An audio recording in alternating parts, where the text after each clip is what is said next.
Tēnā koutou, tēnā koutou, tēnā koutou katoa. No mai, haere mai. Welcome everybody.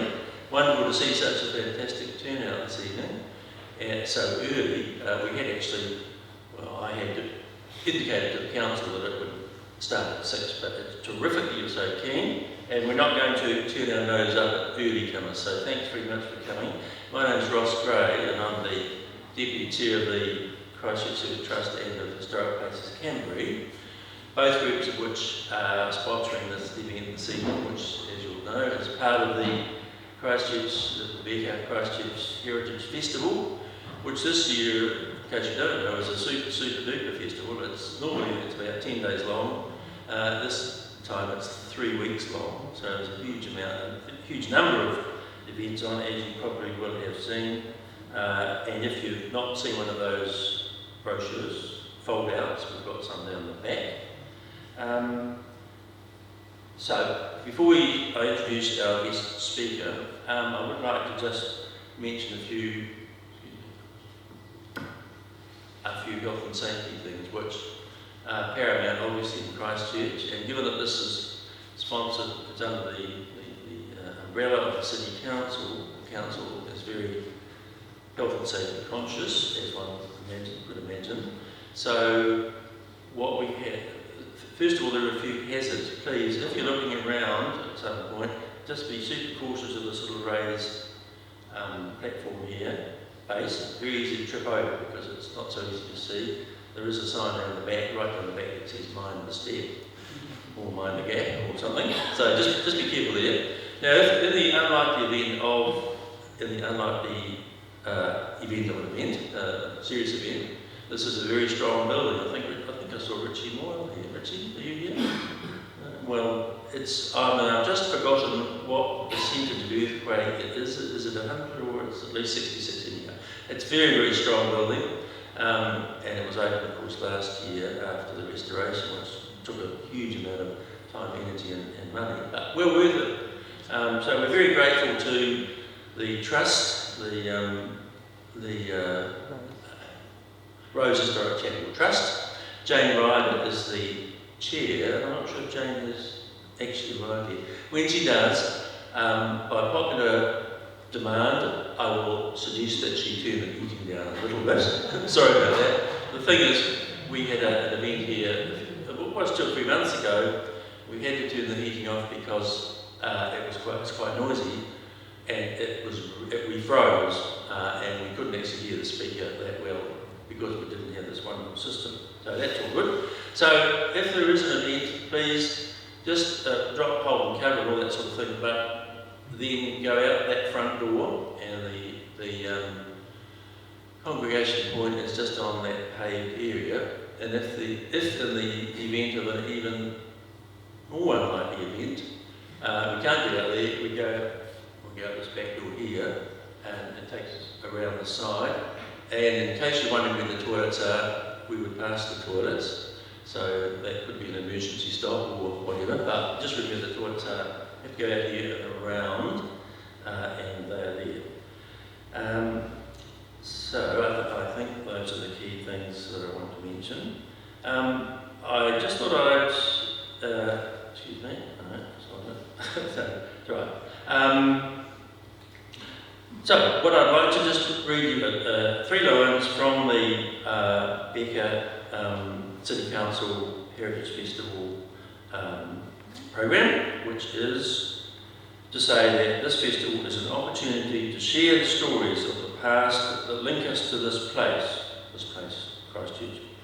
E tātai muka, e tātai tangata, weave together the strands, weave together the people. And that's the whole basis upon which this year's festival has been programmed. And what better focus for this very idea than McLean's mansion, with its incredible presence as a building, but it's even possibly even more incredible presence as a series of stories and associations and memories and so on. And it's my very great pleasure to welcome our guest speaker tonight, Dr. John Wilson, whom some of you will know very well, or not so well. Dr. John Wilson is an eminent and prominent Canterbury historian. He's the author of numerous books on the life and times and heritage of Canterbury, including The Guests of Mr. McLean, around which this talk is in part built, published in 2008. And John, that's no longer in production. Is it in the bookshops currently? It was never in bookshops. I'm not even sure if the Institute has any. Well, okay, well it should have been in bookshops, let's put it that way. Okay, but the other book, which we in the Civic Trust are closely associated or attached to, is John's book published in 2004, Seven, sorry, and then republished more recently, is City and Peninsula, which is, as we've often said to people, it's now the most complete record of Canterbury's built heritage. Jeanette down the back is waving it around. So look, once all the talking and clapping and shouting is all over, you're very welcome to go down the back, and on the table there is John's book, which he's very happy to sign for a small fee. A large fee. He's going to be very happy to sign it, which would be fantastic. And we've got a number of McLean's Mansion sales items, which can be purchased online as well. We've got a thing out in the foyer which directs you to that. And also when we have the open days, so on Labour weekend, 26th, 7th, 8th of October, McLean's Mansion will definitely be open this time. Not like last time, you saw it happening there, good. That was a glitch which was completely out of our control that last time. So this will be even better, 3 days, but you have to book. The bookings are almost all complete. So go online, or Judith, who's down the back there, she can take your name, phone number, and you can get in contact with you. So, look, just before I do get John to speak, I see the arrival of Jane. Jane, can you hear me? Jane, do come down. I would like to just introduce you to people, if I may. But also, you get to do the heating now. Yeah, whichever you do, whichever happens first, maybe the heating first. No. This is Jane Ryder. Now, your official title, Jane, is you're the custodian. For here? Yeah. Well, I'm the bookings coordinator. Right, okay, fantastic, yeah, thank you. And I'm on the trust board too. Right, and on the website, the Rose Historic Temple Trust site, you can see Jane's present. Jane, do you mind just... Yes, I'll turn it off. Okay, right. So without further ado, folks, I'd like to introduce Dr. John Wilson, and I'd ask you to show your appreciation of his turning up tonight. So, thank you.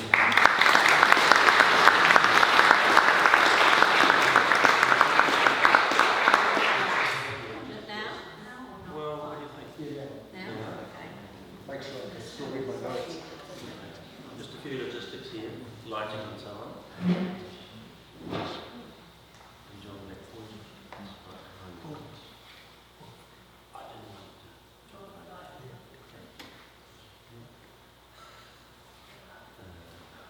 That's good. I just have to make sure I can still read my notes. Is that okay? Yep.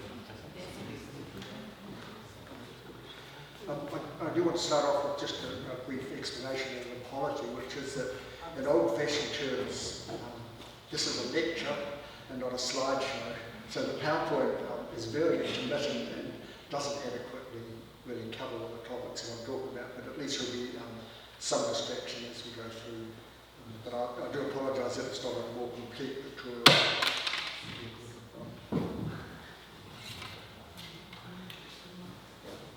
Now, after so many years of coping with grief and sadness and anger over the unnecessary loss of so many of the heritage buildings of Christchurch, the news that the McLean Mansion would not join the list of buildings we could have saved but were casually bulldozed brought relief and joy. And I'm tempted to, but I won't, launch into a diatribe against those responsible for our loss, with of course Jerry Brownlee the main culprit deserving of our contempt.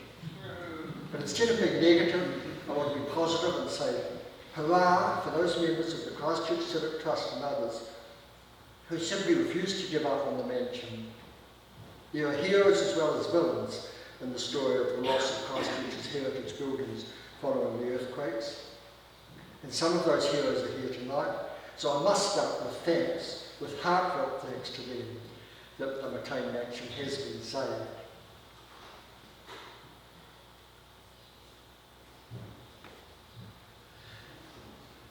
My delight that the mansion is now safe has two roots really. First, as someone who loves the old, or loved I should say, the old buildings and of Christchurch and has taken a keen interest in the history of Christchurch architecture for many years. I'm glad that such an imposing building architecturally has been saved. But that's not really what I'm going to talk about tonight, the important place of the building in New Zealand's architectural history. Because I'm not so much an architectural historian as an historian plain and simple. What excites me about the preservation of the mansion is not just that it is a building of commanding architectural presence. It's also a building around which a host of different stories about our past can be told. And Ross and I truly haven't collaborated when we used that phrase in the introduction. It's really the stories that are building. So this talk is really about some of the stories that can be told to visitors to the building in the future. Stories that would be much harder to preserve and much harder to tell if the mansion had been reduced to a pile of rubble. The particular stories I'm going to talk about centre on the man whose name the mansion bears, Allan McLean. In my career as a historian, I came across Allan McLean when I was working on two quite distinct projects. The first project was writing the history of Waikakahi, which is a rural district in South Canterbury on the southern side of Waimate.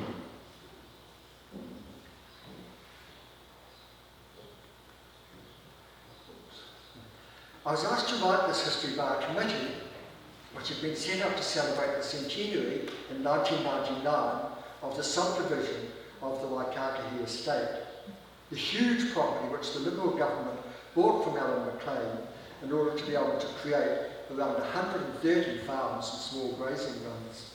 And I'll get back to the importance of the subdivision later in this talk. About the same time, I forget how this actually came about, I was asked by the McLean Institute to write a history of the Institute, which was set up after McLean left a good part of his fortune to set up an institute to care for, and this is the quote from his will, gentlewomen of refinement or women of refinement or education in reduced or straitened circumstances. McLean built the mansion, which was known as Holly Lee when it was first completed, after he moved up from Waikakahi to Christchurch following the sale of his estate. He built it specifically to accommodate those gentlewomen or women of refinement or education who were among the beneficiaries of his will. So who was this man, Allan McLean? What was his life story? And what are the stories that illuminate so many aspects of New Zealand's history that can be told around his life? The general outline of McLean's life is known, but I still have only a hazy idea of what he was like as a person. At some point, someone should undertake exhaustive biographical research on Allan McLean. What I know about him is based not on research about his own life history, but on research that was focused on first the Waikakahi district and then the McLean Institute. That said, when I found when I was preparing this talk that I do know enough to fill an hour or so, but I rather fear that after I've finished you will be left with so many questions about Allan McLean's life which will remain unanswered.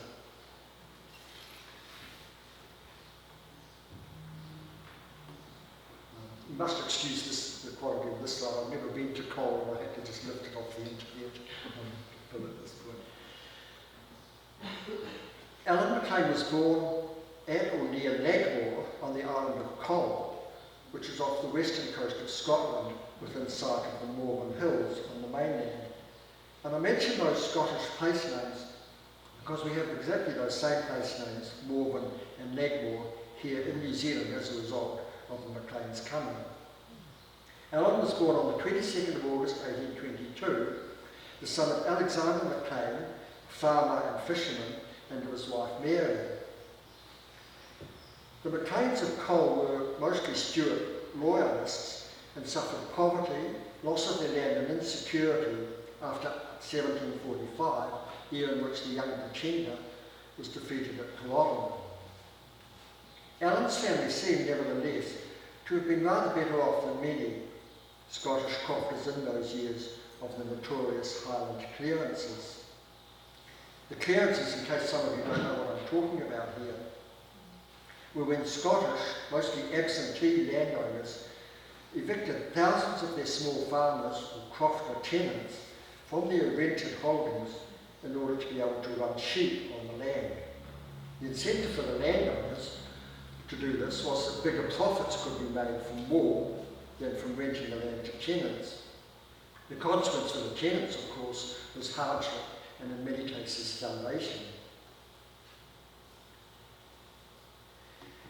In 1836, when Allan McLean was 14, his father Alexander died of injuries after his boat was wrecked.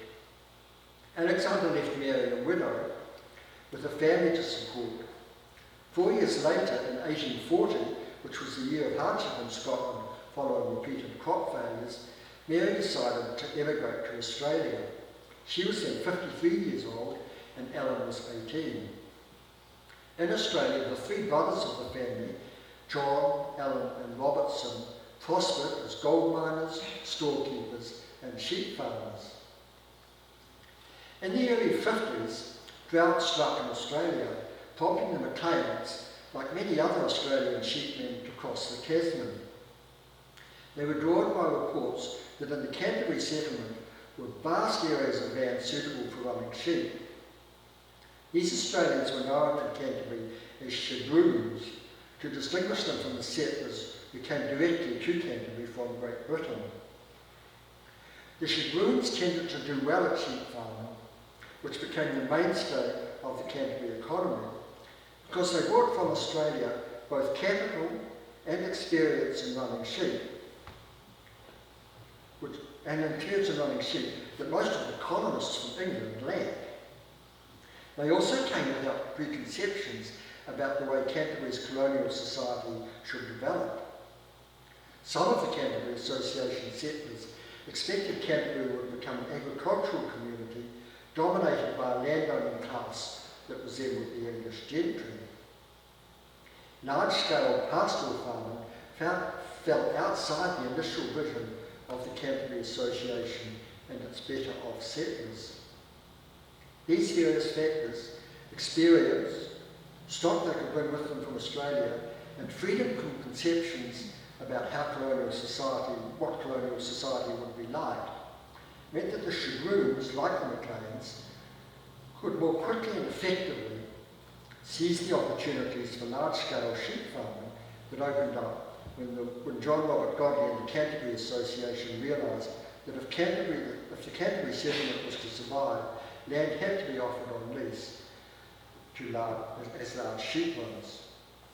So that's one of the stories that can be told at the mansion, of the establishment of sheep farming as the economic mainstay and salvation of the Canterbury settlement. Because, of course, the McLean mansion, as you'll find out later in the talk, the McLean mansion is only there because the McLeans made so much money from their sheep farming. So that's one of the stories that we can weave in to the interpretation at the mansion. The McLeans had done well enough in Australia to bring with them 500 ewes, cattle and horses, and sufficient capital to be able to take advantage of the opportunities to lease large runs in Canterbury. One of their early runs was in the area we still know as McLean's Island. John McLean, Allan's older brother, brought the Ashfield run in the area as early as October 1852. The family also purchased the neighbouring Priscillian run. After the family had freeholded the land in the area of the property, it became known as Waimakariri Station, because of course the property had a long boundary with the Waimakariri River. Allan actually lived at the Waimakariri Station with his mother and sisters probably until 1873, 2 years after his mother had died on the station. In the years after they acquired land in the McLean's Island area, the McLean brothers also took up other large runs: Legmore in Canterbury, Waikakahi in South Canterbury, Waitaki Plains, part of which became Redcastle in North Otago, and Morven Hills in Central Otago. The woolshed on Morven Hills gives a good impression of the scale of the McLean brothers' enterprise as sheep farmers. It's a building, like the McLean Mansion, of great significance in the history of Canterbury, or in the history of European settlement of the South Island. So much so that it was chosen as the cover picture for the major book Historic Buildings of New Zealand South Island, which was published by the Historic Places Trust in 1983. But the McLean property relevant to the story of the McLean Mansion is not Morven Hills or Legmore, the other two big stations, but Waikakahi. And I understand this is terribly visible from the with the class, but just to point out, this is the striped area here is the Waikakahi Run that was owned by Allan McLean. We've got Timu up here, Omu down here, and this is the Waitaki River flowing out. Waiveti, which most everyone know, is just to the north of the run, and Morven is a little settlement which almost no longer exists, but came into existence when the estate was subdivided. Now, I'm sorry it's not more visible, but that's just to give you an idea of where the Waikakahi Run was and how big it was. Now, the McLeans first bought a leasehold of a grazing run and more than 1,500 hectares of freehold land in the Waikakahi district in 1866. Over the next 9 years, the McLeans and their brother-in-law, George Buckley, increased the area of Waikakahi land which they had as freehold, as opposed to land they were leasing from the government, to close to 20,000 hectares. In those 9 years, Waikakahi made the transition from being a run, a property which was largely leased from the Crown, to an estate, a property which was entirely freehold. The McLeans made their last purchase of freehold land, which became part of the Waikakahi estate from the Crown, in May 1875. At the time, George Buckley and his wife Alexandrina, who was Allan's sister, were living on the Waikakahi Run, which became the Waikakahi estate. And they lived there from 1866 until 1875. And in their time on Waikakahi, a very large homestead known as the Valley was built. Now, this homestead still exists, and it makes a fascinating comparison architecturally with the mansion. And there seem to be great opportunities now, by relating the McLean Mansion to the Valley Homestead, to tell part of the story of New Zealand's architectural development from the 1870s, when the Valley was built, to the first decade of the 20th century, when the McLean Mansion was completed. The Valley is, in fact, a building as important in the story of Allan McLean, the man, as the McLean Mansion. In 1880, John and Allan McLean, the two brothers who then owned jointly the McLean properties in Canterbury and Otago, decided to separate their interests. John took Legmore, Morven Hills and Waitaki Plains. John lived on the Waitaki Plains until his death in 1902, the property becoming, the freehold part of the property becoming Redcastle, because Allan built another house, a very substantial brick homestead, which gave the property its name. Redcastle was not far from Waikakahi, but but it was on the Otago side of the Waitaki River. Allan, in this divvying up of the McLean family property, took Waitaki across the river from the Waitaki Plains in South Canterbury. Now, an artist did this drawing of the Valley Homestead for the Waitaki history because we didn't actually have a picture. We wanted a picture of the valley with the plain in it. So he put the plain in his in front of it. Now, Allan actually lived in the valley in this homestead for the next 2 decades, from 1880 until 1899. Ownership of Waitaki made him a very wealthy man by the standards of the day. He took over the property as its sole owner just when New Zealand was entering on the so-called Long Depression, which began in the early 1880s and persisted until the upturn that began in the 1890s.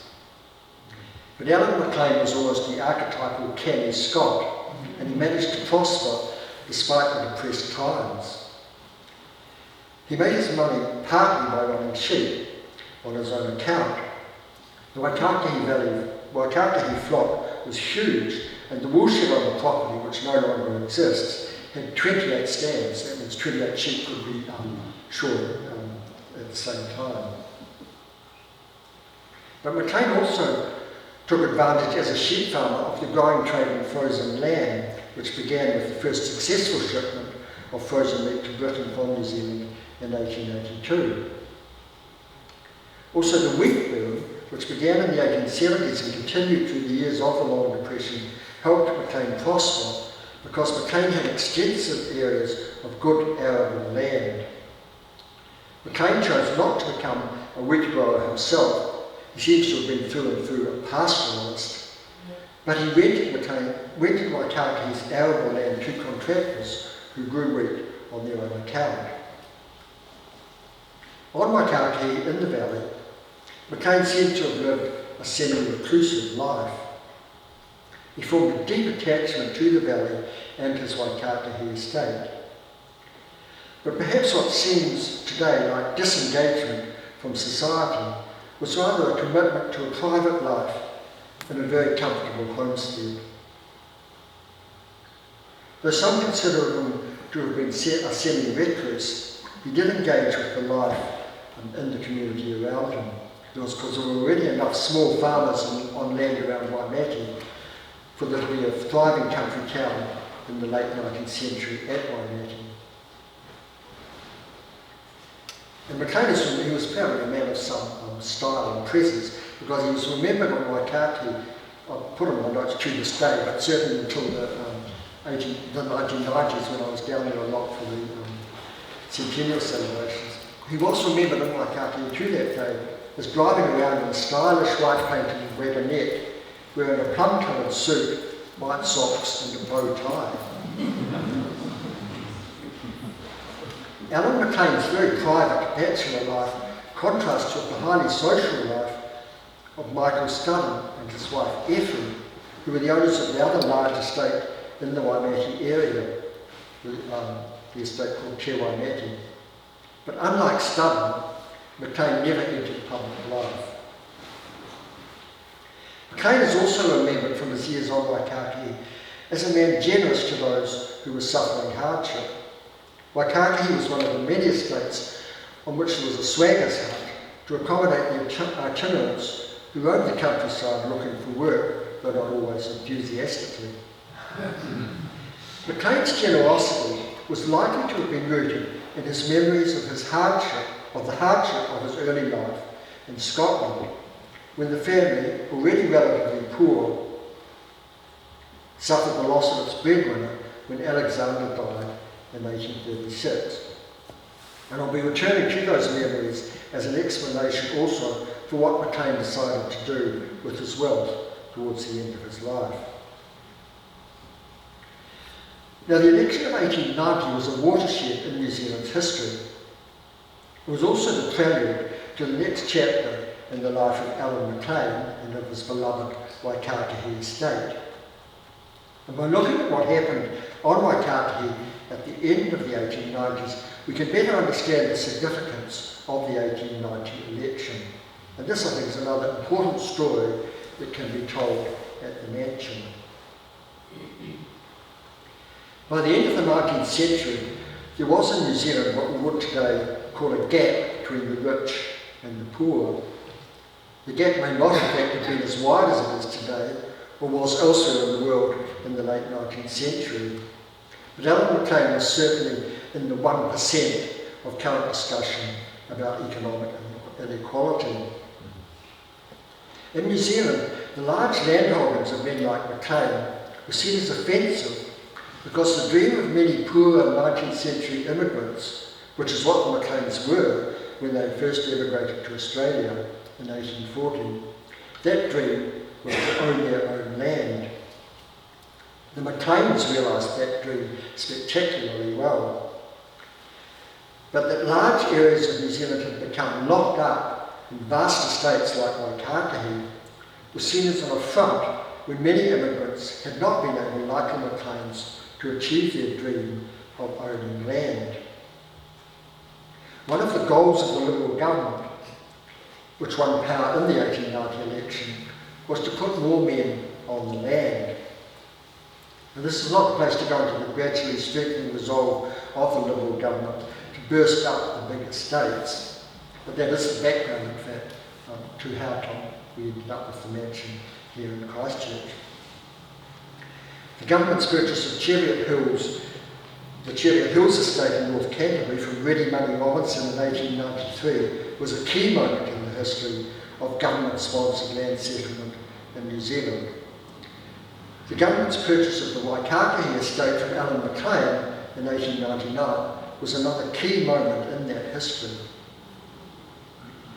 Now, some historians like to downplay the extent to which the Liberal government's purchase and subdivision of large landed estates like Chariot Hills and Waikākāhi were revolutionary. But I remain convinced that the Liberal government's measures in the 1890s to burst up the big estates marked a pivotal point in New Zealand's history. It meant that over much of the South Island in particular, the small family farmer replaced the great estate owner.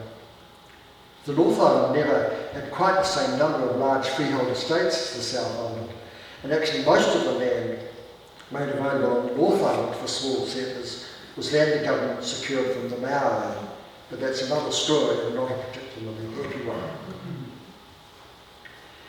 It's not too much, I don't think, to call what the Liberals did a revolution in land ownership in New Zealand. It's true that there were economic reasons why small farms might well, without the Liberals' political intervention, have replaced the great estates of New Zealand. But that political intervention made sure that New Zealand would not become, as so many South American countries became, a land of latifundia. That is, a land with a tiny, wealthy minority of landowners holding political and economic power and reducing the rest of the population, which is basically us, to a state of peonage. Now, we might seem to be straying here rather but far from Allan McLean, Waikākāhi and the McLean Mansion. But my point is that the McLean Mansion is quite the right place to tell the story of a pivotal time in New Zealand's history, because the mansion was built only because the government paid Allan McLean a very large sum for his estate, money which McLean then used to build the mansion and to establish the institute which bears his name. Now, the Liberal government did not actually use the power of compulsion to require McLean to sell Waikākāhi. When I researched the history of Waikākāhi in the late 1990s, the belief was prevalent in the Waikākāhi district itself that McLean had been reluctant to sell his estate. He could well have been reluctant to leave the valley, which had been his home for nearly 2 decades. But as I suggest shortly, he might also have been glad to sell because he was by then already in his 70s and it may well already have been thinking about what he would do with his wealth, what would happen with his wealth when he died. If he did need to be persuaded to sell Waikākāhi to the government, The man who did the persuading was almost certainly John Mackenzie, also known as John Mackenzie. Mackenzie was the Minister of Lands in the Liberal government and an ardent advocate of subdividing the large estates to create family farms. Mackenzie too had arrived in New Zealand relatively poor, but before going into politics had prospered as a farmer in North Otago. Now, in the late 1890s, the Liberal government's land purchase and subdivision efforts had not achieved the successes the government had promised they would. Facing an election, the government needed a dramatic success for their land policies to help it win the next election. Driven by this political imperative, John Mackenzie called on Allan McLean at the Valley to discuss the government's buying Waikākāhi. We know that the meeting took place in 1898, and we know that it took place at the Valley, but even the exact date of the meeting is uncertain. Historians often come upon dead ends when they are following particular lines of inquiry, and I haven't to this day found any record of that meeting between Mackenzie and McLean. When historians run into dead ends like this, they often find themselves wishing they could have been the proverbial fly on the wall. And I would simply love to know what Mackenzie and McLean said to each other in that meeting, but the best I can do, or anyone to my knowledge can do, is speculate. I think Mackenzie may well have appealed to the memories he shared with McLean of their Scottish childhoods. As a 5-year-old, Mackenzie had seen evicted Scottish tenants sheltering homeless in a graveyard. They had been driven off their land by an unscrupulous landlord who was clearing his estate to be able to run sheep. Mackenzie brought to his position as Minister of Lands a fierce determination to give those who actually worked the land security of tenure. As the two men discussed the future of Waikākāhi, McLean may well have remembered his own childhood experiences of poverty and landlessness, which had prompted the family to leave for Australia in 1840. These memories may well have made him more open to Mackenzie's argument that New Zealand settlers should be given land and the security of tenure that the Scottish crofters of the 1820s and 1830s had not enjoyed. It is possible too that Mackenzie reminded McLean that the government could, if it chose, force him to sell Waikākāhi. And Mackenzie might also possibly have threatened that the government might impose a more progressive land tax that would in effect oblige McLean to sell. But I like to think that it was the appeal by Mackenzie to the poverty both men had observed or experienced when they were children in Scotland, that it was that helped persuade McLean that he should sell his land for subdivision. In an odd way, the very thing that made McLean's attachment to Waikākāhi so strong, the poverty and landlessness he had known in his childhood and youth in Scotland earlier in the 19th century, may well have contributed to his readiness to sell his estate so that people who were landless in late 19th century New Zealand would be spared the same poverty and insecurity that he had experienced. I also think it's very likely that by 1898, when McLean was already in his late 70s, he saw in selling Waikākāhi to the government the best way to realise another dream, one that was only revealed to the world after McLean died. I'll be returning to this shortly. The government was in fact the only buyer who would have been able to purchase the estate outright for the cash that McLean needed to be able to set up the institute which he had in mind. The Liberal government in fact paid more for Waikākāhi than for any other single estate they bought for subdivision right through the 2 decades the Liberal government was in power. But whatever was said, as I say, it's extremely frustrating to me. I mean, I've been brooding on this now for 25 years or more, but somewhere there has to be a record of that meeting, and someone one of them must have taken notes, but it's possible they didn't. It's possible they just sat down as two men who'd done well and other sides of the political divide in a certain extent and just thrashed it out between themselves. But as I say, whatever was said at that meeting between McLean and Mackenzie at the Valley in 1898, Mackenzie left with an agreement from McLean to sell, and the sale was finalised in March 1899. I should just add quickly as an aside that Mackenzie died in his early 60s in August 1901 after more than 2 years of illness. And it seems that in the few years between the meeting at Waikākī in 1898 and Mackenzie's death in 1901, the two men became good friends. And I think that's further evidence that their shared experience of poverty in Scotland and prosperity in New Zealand provided the basis for an amicable agreement that McLean would sell Waikākī to the government. Now, the sale agreement reveals that the government paid McLean £323,090, 9 shillings and 7 pence for 47,865 acres of land, which is close to 20,000 hectares. Now, I'm never very good at translating sums like that into today's money, but it was certainly a fortune, many millions of dollars in today's terms. McLean left Waikākī for Christchurch in 1899 with his wallet bulging. Now, as I say, it was previously thought that McLean had left Waikākī after the sale embittered, and I quote what one historian said, seeing all that he had striven for taken away from him.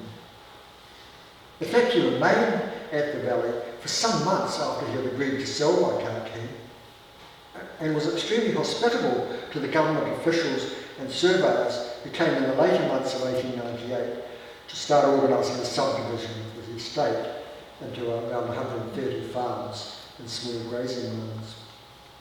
He was still living at the Valley when the big clearing sale took place in April 1899, and that was after some of the small settlers had started taking possession of their properties. And that doesn't suggest to me a man who was embittered and just didn't want to stay around to see his land subdivided. It suggests to me someone who was cooperating with the whole process all the way through.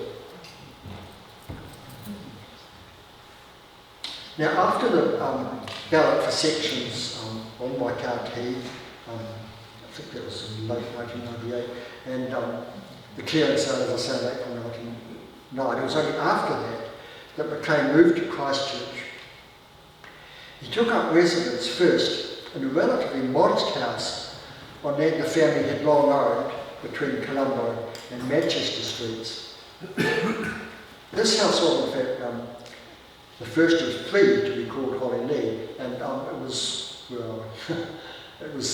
located to the north up Colombo Street. I think it lasted right up until the earthquakes. It was just quite a relatively humble house. There was a beautiful poetry on the property now, if you wonder where it was. But that's where Allan McLean went to live when he first moved up from Waikākī. In the next few years, the people of Christchurch watched in amazement, this is a well-known story, as at the beginning of the 20th century, the huge mansion which McLean had commissioned the England brothers to design for him rose on the Manchester Street side of the McLean family property. Why, people wondered, did an elderly bachelor want such a huge house? The mansion was completed in 1902, and McLean lived in it until his death 5 years later. The mansion was sumptuously furnished. McLean sent his housekeeper, Mrs. Emily Phillips, to Europe to buy the furnishings. And some of those furnishings are still over in the current Holly Lee on Fendleton Road, still gracing that building, although an awful lot of them have disappeared.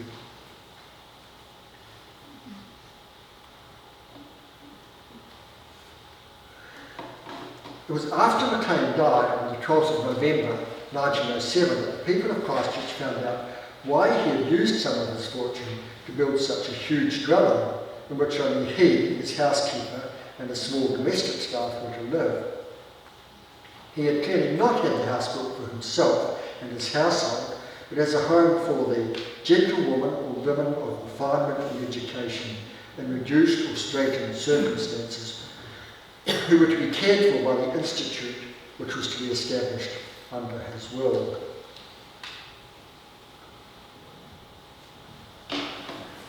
McLean had signed his will on the 20th of July 1904. It was a long and very complicated document. The version which the Institute had printed in 1929 runs to 37 foolscap pages. The will provides actually the very first firm historical evidence of McLean's intention to leave a large part of his fortune to accommodate indigent gentlewomen in security and comfort. But it is reasonable to surmise that he had the mansion built, though it was completed 2 years before he signed his will, to provide the indigent gentlewomen his institute was to support with a suitable home. A key clause, 6(1) of the will, stipulates that Holly Lee, the name was transferred from the older house just to the north on this property to the mansion once the mansion was completed. This key clause stipulates that Holly Lee was to be used to accommodate only the gentlewomen or women of refinement and education in reduced and straitened circumstances, and incidentally, their children up to the age of 10, although children never lived in Holly Lee. But the inclusion of children in this clause of his will suggests to me that McLean had in mind, in setting up the institute, the experiences of his mother, left a widow with children to support when she was around 50 years of age. It's sometimes said that McLean built the mansion in memory of his mother. That's not strictly true, but I think it is probably correct to say that he had his mother's experiences in mind when he decided to set up the institute and to build Holly Lee, the mansion, as a home for indigent gentlewomen. Now, clause 6.2 of the will empowered the institute also to assist women who were poor and of good character, but by implication not gentlewomen or women of refinement or education. These women and their children, who were not over the age of 10, were to be accommodated, but in a separate establishment from Holly Lee. What this distinction between the two groups of women reveals about social and economic class in New Zealand at the time is intriguing. Now, besides leaving the larger part of his fortune to set up the McLean Institute, the will made a number of personal bequests. The most generous of these personal bequests were to McLean's nieces and nephews, the children of his younger sister Alexandrina and her husband George Buckley, who had managed the Waikaki for the McLean brothers in the 1860s and 1870s. Both Alexandrina and George had died by the time McLean signed the will, and the nieces and nephew were in fact the only children of the next generation of McLeans. Now, McLean was also very generous in his will to his long-time housekeeper, Mrs. Emily Phillips. And this leads me into the juiciest part of the McLean story. My notes for this part of the talk were filed under the heading, The Women in Allan McLean's Life. But I promise I'm introducing the topic not from any prurient interest in scandal, but because his provision for Emily Phillips and another clause of his will, which I'll discuss shortly, raised very interesting questions about gender and class in late Victorian and Edwardian society in New Zealand. The stories which raise these issues are also stories which I think can usefully be told at the mansion. One of the important women in Allan McLean's life was, as I've already indicated, his mother Mary. McLean remained close to Mary throughout his life, and I've already suggested that the position she found herself in when her husband Alexander died in 1836 influenced his much later decision to set up the McLean Institute to provide a secure comfortable home for indigent gentlewomen in similar circumstances to his mother Mary many decades before. The will also made provision for Mrs. Emily Phillips, the widow, who had kept house for McLean while he was living in the valley of Waikaki, and he moved with him to Christchurch to keep house for him at Holylee, that is at the mansion, through the last 5 years of his life. Now it gets a wee bit complicated because McLean actually left Holylee, the mansion, to the trustees of the Institute, but Emily Phillips was to have use, occupation and enjoyment of the mansion for the rest of her life. To the one who said Emily Phillips to have. Unless, of course, she remarried, which may or may not be said. After living for a few years in Holylee, essentially on her own, Emily Phillips surrendered the mansion to the trustees of the McLean Institute for a tiny consideration, it has to be said, and she retired back to Waimaki, where she built herself a large house on a hill above the town called Te Kitaroa. Te Kitaroa still stands and is yet another house, along with the mansion and the valley, which figure in the story of Allan McLean. Emily Phillips was also left an annuity, a yearly sum, of £3,000, which was to be reduced to £500 if she remarried. Now that was a very large income for the day. Allan McLean's generosity to Emily Phillips has raised in some people's minds whether, and I hope this doesn't sound crude, Emily was engaged in something more than housekeeping in the valley and in Holylee. I simply don't know. I have never looked into the Emily Phillips' life and don't even know if anyone ever will discover sources that can provide more definitive information about her and about the nature of her relationship with Allan McLean. But as I say, some such sources may exist somewhere, probably worth someone looking them out. As I say, I have no idea what the relationship was between Emily and Allan. That's what we want. Now there's something I don't know also about another provision of Allan McLean's will, but what I do know about that provision confirms that indeed something more was going on in the valley or Holylee or in both houses.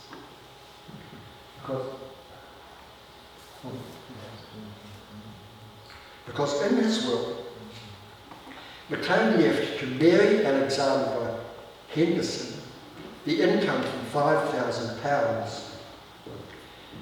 Mary Henderson was in fact Allan McLean's daughter. She was living at the time as a child with foster parents, Mr. and Mrs. Morrow, in Christchurch. What I don't know about this provision of the will is who was Mary Henderson's mother. Speculation's been rife in Waikaki since the will, since it became known. Who was she? Who was the mother? So as I say, I simply don't know who Mary Henderson's mother was. Some have speculated that it was Emily Phillips, but I think that's very unlikely. I think the mother was more likely to have been one of McLean's domestic servants. But this is again something I haven't had the opportunity or the need really to research.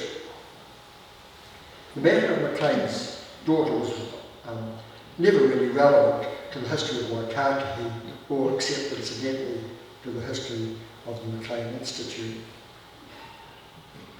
But I do think that finding out who was Mary Henderson's mother and what her relationship to McLean was, and also what was the relationship between McLean and Emily Phillips, would greatly illuminate the position of women in late Victorian and Edwardian New Zealand. Which is why I hope when someone does do the further research on McLean's life, which is needed, that person will be someone with a strong interest and expertise in feminist history. Yes, again, I think phrased carefully and put in the right context, this is another great story that can be told at the McLean Mansion.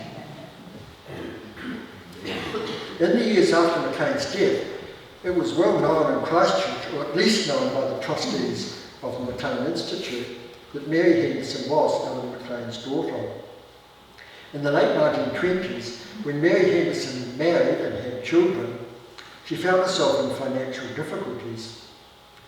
The McLean Institute invoked Clause 6(2) of the will, paid off all her debts, bought her a house which was called Morgan, and paid her regular maintenance. When legal complications arose after Mary remarried in the early 1930s, the board went so far as to secure a private act of Parliament to be able to continue to assist her, because, the board noted delicately in its minutes, but still without openly acknowledging the real situation, she had a special claim upon the bounty of Allan McLean. Mary died in 1962, and after her death the Institute continued to support her unmarried daughter for at least another 10 years. You'll have an interesting personal postscript to this story, because when I was researching the history of the McLean Institute, I was put in touch with Pat Heasley, who was Mary's son, and therefore a grandson of Allan McLean. I went up to Motueka to interview Pat Heasley, and any doubts about the Mary Henderson of the will being Allan McLean's daughter evaporated immediately I saw him. There was a striking family resemblance between Pat Heasley and Allan McLean. When I interviewed him in the late 1990s, Pat Heasley was resentful that the residents of Holylee were being very well looked after, while his mother's life had been a constant battle, despite the help she received from the Institute. He also told me he thought it was unfair that Allan McLean had left 10 times as much to each of his nieces and nephew as he did to his daughter. Something that I think any biographer of Allan McLean could well explore, again for the light it casts on the position of women of different classes in New Zealand in the past, and also, of course, interesting light on the whole concept which all of us will remember, most of us will remember from our own growing up, of legitimacy and whether a child has a father. So it brings up almost a whole range of social issues that are of great interest. Now, the chance of my researching both the history of Waikākī and the history of the McLean Institute had one very happy outcome for Pat Heasley. Because he was public, he was in 1999 at the Waikākī Centennial celebrations, he was publicly acknowledged and warmly welcomed as the grandson of Allan McLean. And when I told the Waikākī Centennial Committee that I'd interviewed Pat Heasley, the committee quickly invited him to the main event of the centennial celebrations. On the platform at that event, the grandson of Jock Mackenzie and the grandson of Allan McLean were sitting side by side. And I've already mentioned how much I would have loved to have been sitting in on that meeting between the grandfathers of the two men at the Valley in 1898, when McLean agreed to sell Waikākī to the government. So I still remember the emotion of that day, sitting there looking at the two grandsons sitting there and thinking, if the grandfathers could see this, what would they be thinking about the whole outcome of this?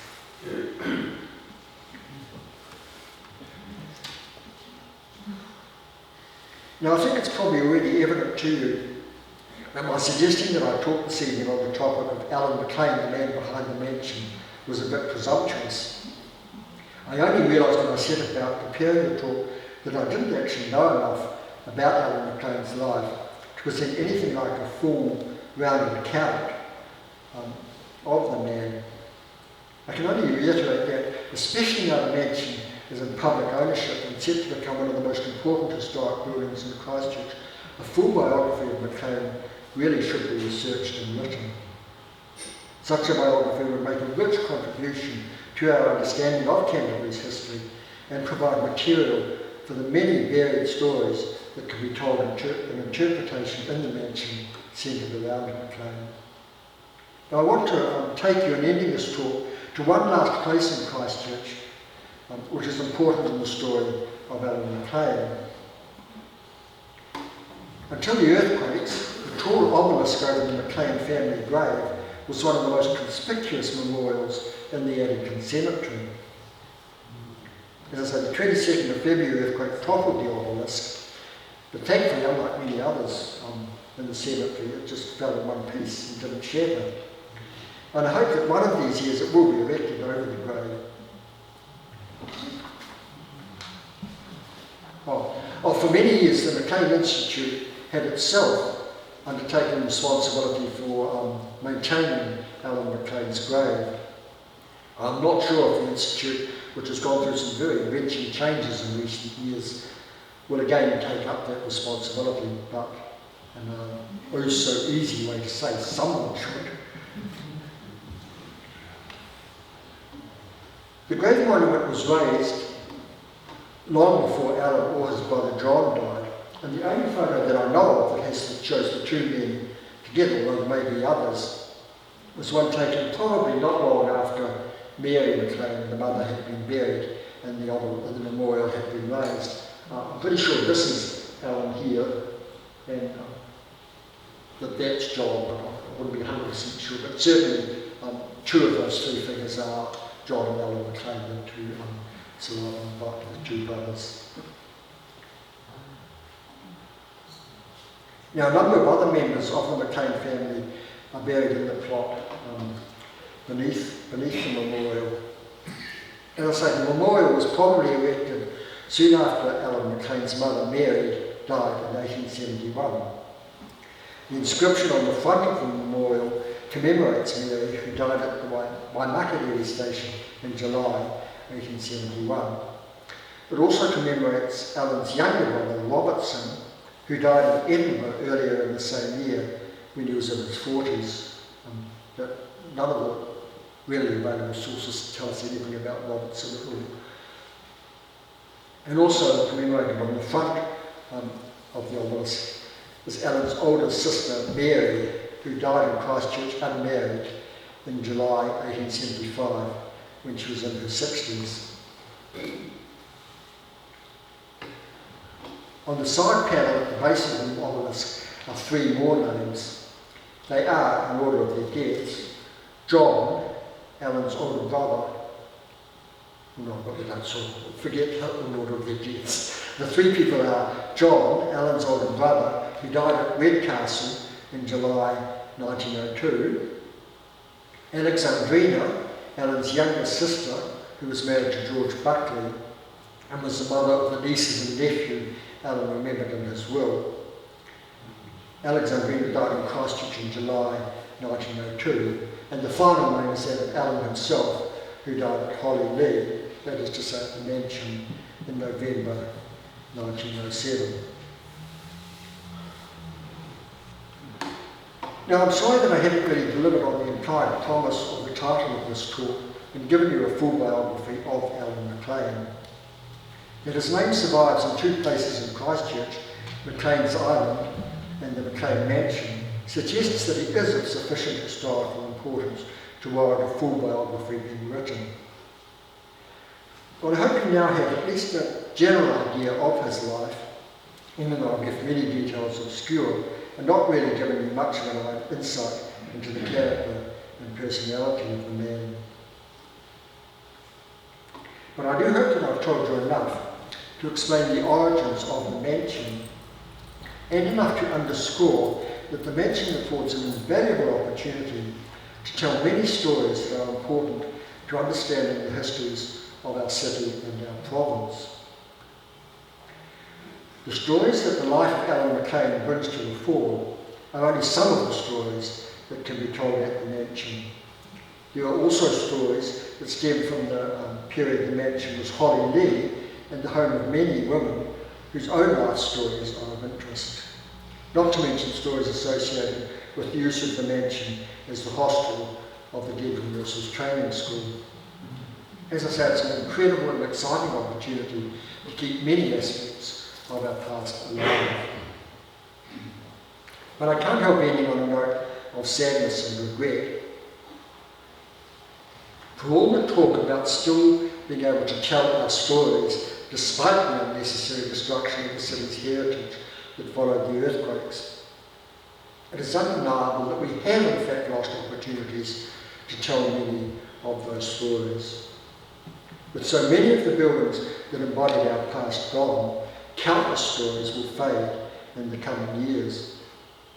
Even at a personal level, parts of my own history are already becoming harder to recall because the buildings in which those memories were formed are no longer there.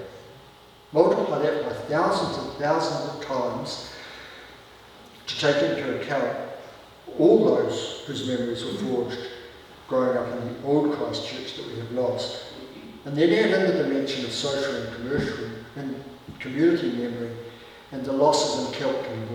There's no getting away from that, and we are going to eventually lose from our sort of collective community consciousness many of the stories on our past here in Christchurch. But let's try to end on a positive note and make sure that the old buildings that we have managed to retain, like the mansion, are carefully looked after and used creatively to tell the stories that cluster around them.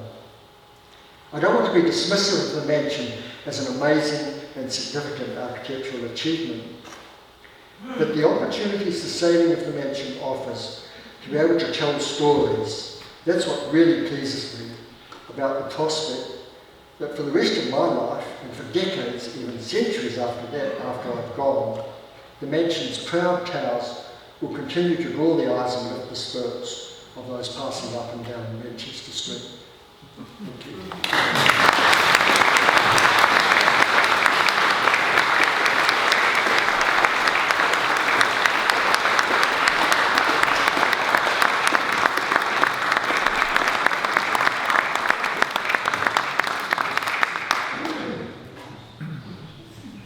I think Ross wanted me to answer questions if people have any questions. Well, if there are any questions, please fire away. I'd like to make a statement. The book that you wrote is, I went to the library and I was able to get a reference copy because I went to that field to the reference box. It's just a minute. She said, here, would you like to borrow this copy? I was able to take the copy home and read it at home.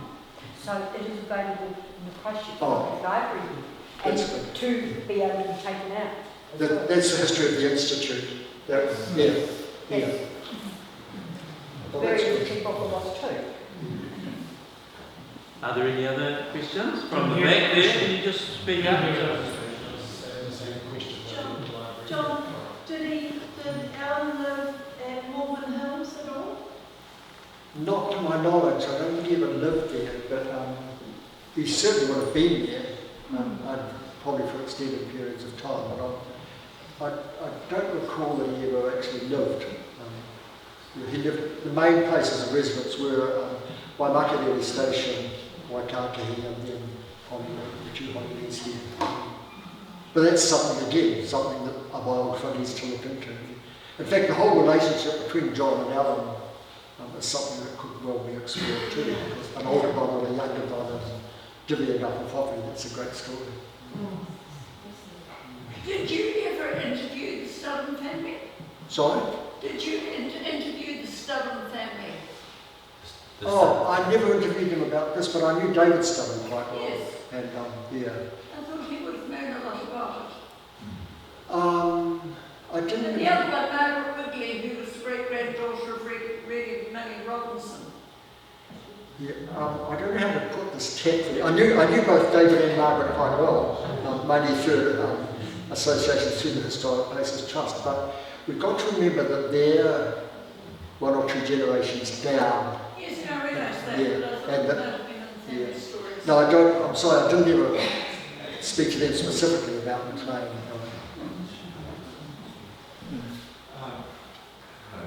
I'm Max Gordon. I'm sort of McLean Kingsman. I've got some interesting pointers to historical research, which you may find interesting. Yes.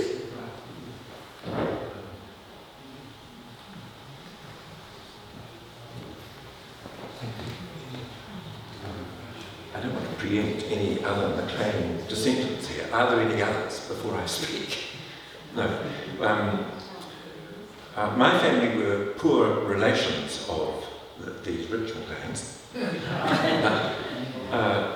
But in the course of researching my own family history, I found out some very interesting information about Allan and John McLean's family in Cole. There's a marvellous book being published on the history of Cole, the McLeans of Cole, huge tome, about sort of 600 or 700 pages, by a man named Nicholas McLean Bristol, who is the current McLean Laird of Cole. He's a descendant, some sort of cousin of these McLeans.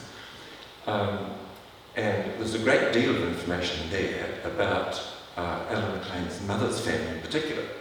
She was a McLean of Crossapole, and her father had been the factor, or the agent, or the estate manager of the McLean, the last sort of, one of the last McLean lairds of Cole, because in Scotland at that time, it was the custom for large Scottish landowners to parcel out significant jobs to their sort of poorer relations, their brothers and cousins and things like that. So the estate manager or the schoolmaster or the minister of the Church of Scotland was very often a sort of cousin or something like that of the laird.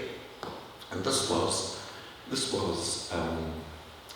the case with Allan McLean's mother. She was quite closely related to the Laird of Cole. Now, there was a family story in my family that my McLean forebear, it's a bit garbled, but it sailed about in the Hebrides with a cousin on a yacht. Well, this turned out on investigation to be, he smuggled whiskey, which was illicitly distilled on the Isle of Cole by Allan McLean's father, Alexander McLean, who was a notable 19th century Gaelic poet. He's another, my Gaelic's not very good, but he's An Cúbeir Cobbach, or the Cooper of Cole. Now, so Allan McLean's father's poems are still well known amongst Gaelic scholars. He also had a very colourful history of women. So that could possibly, I think, explain the fact that, no, I'm serious about this, it could explain the fact that none of his three sons married. And I think because Alexander McLean was frequently written up in the records of the Cole Kirk session, where complaints have been made about his behaviour with women. But that's a matter of public record, it's in this book. Now, the other interesting thing for someone like John Wilson to research would be the business relationships that Allan McLean had with people like Dalgetty's, firms like Dalgetty's, because Dalgetty's was a 19th century transnational, and it used to form business associations with local stock and station agencies around the world, in places like Argentina, Chile, Australia, South Africa, and New Zealand.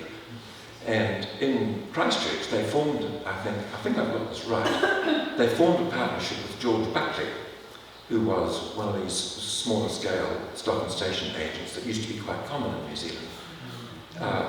They may have operated out of Buckley's Bay over there in Littleton. But another interesting thing I discovered from... Excuse me, Matt, look, I'm just conscious of time and whether there are other questions. I thank you for your very informed discussion there, but perhaps this is food for another meeting at some point where you can elaborate on those things. So thank you very much.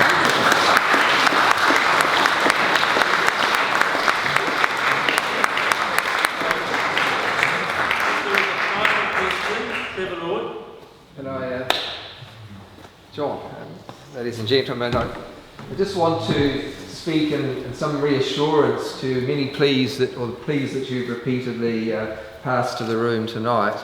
I stand here as the settler trustee that has secured the building or written the trust deed of the McLean's Mansion Charitable Trust, and I've got another trustee down there, Tim Hogan. Is there any others in the room, Tim, that I've missed? Have I missed any others?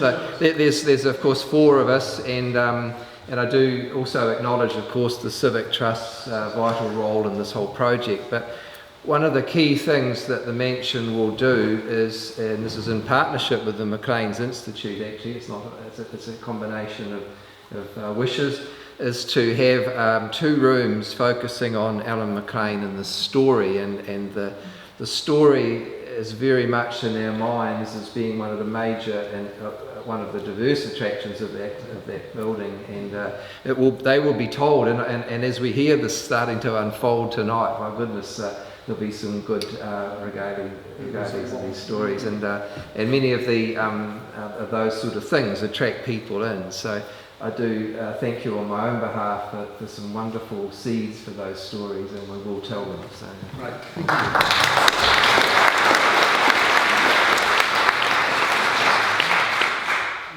On behalf of you, my name is Mark Joe, I'm Chair of Historic Places Canterbury. We'd like to present tonight's speaker with a wonderful T-shirt. Just like Has a choice of sizes which are available to purchase along with the fridge matches on the table, which we encourage you to dig deep.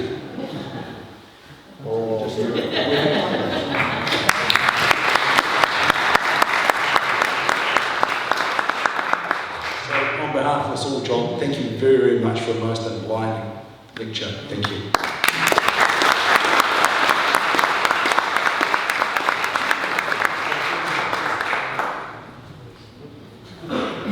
Thank you, folks. You're welcome to stay and have a chat to John or amongst yourselves. Have a look at the items for sale, and thank you very much for your presence this evening. Really enjoyed it.